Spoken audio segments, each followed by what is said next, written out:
All right, I'm going to go ahead and record Chapter 12, Lesson 9. This is following Chapter 8, which was finding the volume using cubes, and this is just the volume of prisms. So I'm going to go over some key vocabulary before I get started. This lesson's pretty straight to the point, but it does require a little bit of extra thinking when multiplying double-digit numbers and whatnot. So volume of prisms. The volume, again, is the amount of space inside a three-dimensional figure. You can use either formula below to find the volume of a prism. So we have volume equals length times width times height. So you can see here that they say that you can either use this formula or you can use this formula, which is volume equals base times height. And you're probably thinking, well, what is the base? The base is the length times the width. So pretty much you're following the exact same steps. You're using the exact same numbers. The formula just looks a little bit different.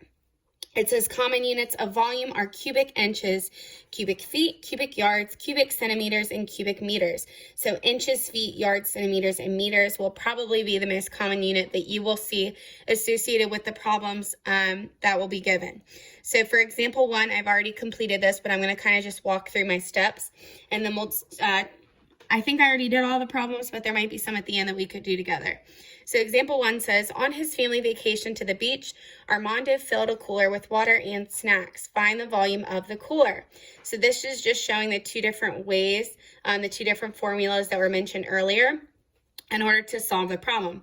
So the first way is using the formula of volume equals length times width times height. So if you forgot, remember this would be our length. Sorry about the sloppiness. This would be the width, and 20 inches would be the height. Okay, so we have length is 30, width is 15, and height is 20. So our formula that we're using is length times width times height. Length times width times height. So here is our problem set up. 30 times 15 times 20.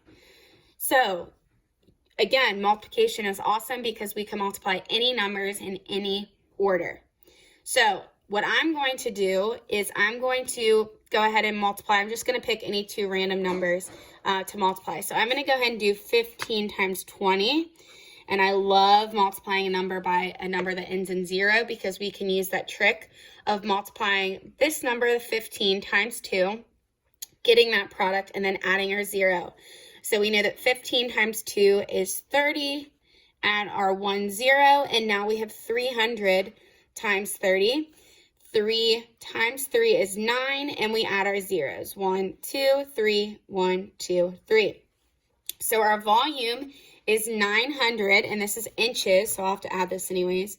9,000 inches cubed, or 9,000 cubic inches. So that is our volume for this example.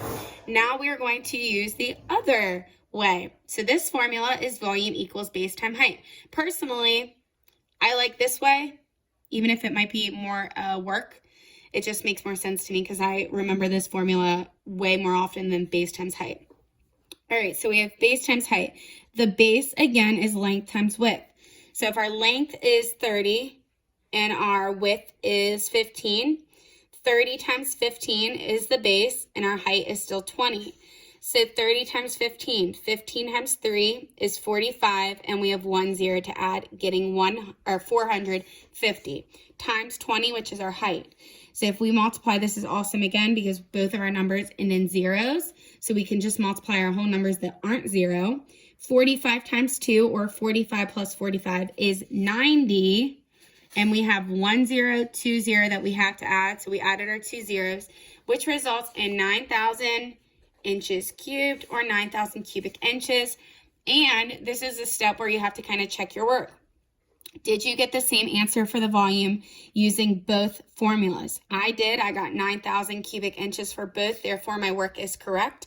And to answer the question, the volume of the cooler is 9,000 cubic inches, meaning that if I use cubes to fill this entire cooler, I would need 9,000 of them, but I don't plan on doing that. All right, next ones. We have example 2. This one says, this is talking about a property of multiplication. So it says, remember the associative property of multiplication tells you that the way in which factors are grouped does not change the product. You can group the factors to make the multiplication easier. So that's pretty much what I just said. You can pair any numbers together, multiplying them in any order that you want in order for it to make the most sense to you. So we have find the volume of the prism. Here is our prism to the right. They're using the formula of length times width times height. So if you can recall, we have our length is 17. I'm not going to spell these out. Our width is 7, and our height is 9. So we have our length, width, and height.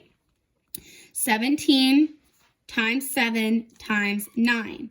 So for this, I chose to pair together 9 times 7 because I know 9 times 7, that's a fact that you should know off the top of your head. That's 63. And then we have our 7. So 17 times 63. I'm going to go ahead and solve it right here so that you can see me solving it in front of you. So 17 times 63, set that up. We're going to multiply our ones place. 7 times 3 is 21, carry our 2. Multiply our ones place by our tens place. 3 times 1 is 3, plus 2 is 5. Put our 0 here to hold the place of our ones place. You can scratch this out if you want. I'm just going to put the next digit above it. So 6 times 7 is 42, carry my 4. 6 times 1 is 6, plus 4 is 10. And now I'm going to line up my digits and add straight down. 1 plus 0 is 1. 5 plus 2 is 7. 0, 1. 1,071. So our volume of this prism to the right here is 1,071 cubic centimeters, or 1,071 centimeters cubed. And then lastly, below here, we have the volume of each of these prisms. They're using the volume of length times width times height, the formula for this one, but they're using the formula base times height for this one. So it's going to be a little bit different. All right, so we have here our length is 11, our width is 7, and our height is 9. For me, I like to kind of label my prism so that way I have the visual right in front of me and I have the numbers right in front of me when I set up the problem. So our length is 11, width is 7, height is 9. So in order to do this problem, again, doesn't matter which numbers I multiply together. I could do 11 times 7, 11 times 9, 7 times 9. So for this one, I'm just going to randomly pick. I'm going to go ahead and do 9 times 7, which is 63. And then multiply 63 times 11. And yes, this problem looks very similar to the one above here, but the 17 is an 11 down here. So multiply my ones. 3 times 1 is 3. 1 times 6 is 6. Hold my 0. 1 times 3 is 3. 1 times 6 is 6. Add them together, line them up. 3, 9, 6. So 693 cubic millimeters, or 693 millimeters cubed is our volume. Lastly, we have number 2. We have our prism, and it says we have 4 feet, 6 feet, and 12 feet are our dimensions. So our formula for this one, we're going to use the formula of volume equals base times height. Now, we have height, we're missing length and width. Length and width is what creates our base. So our base, our length is 6, our width is 4, which is how they got the base. 4 times 6 is 24 feet squared. You can see that it's squared because we use 2 dimensions. If we use 3, we do it cubed, or to the 3rd power. So our base is 24, and 24 times 12, I'll go ahead and solve that here. 4 times 2 is 8. 2 times 2 is 4, hold my 0. 1 times 4 is 4, 1 times 2 is 2, and I'm going to add straight down. 8 plus 0 is 8, 4 plus 4 is 8, bring down my 2, and I get a volume of 288 feet cubed, or 288 cubic feet.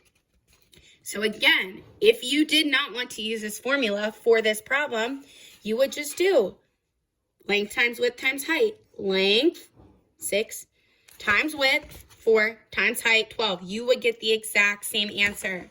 So I could have used this formula for this problem and gotten 288 exactly the same way, just a little different steps.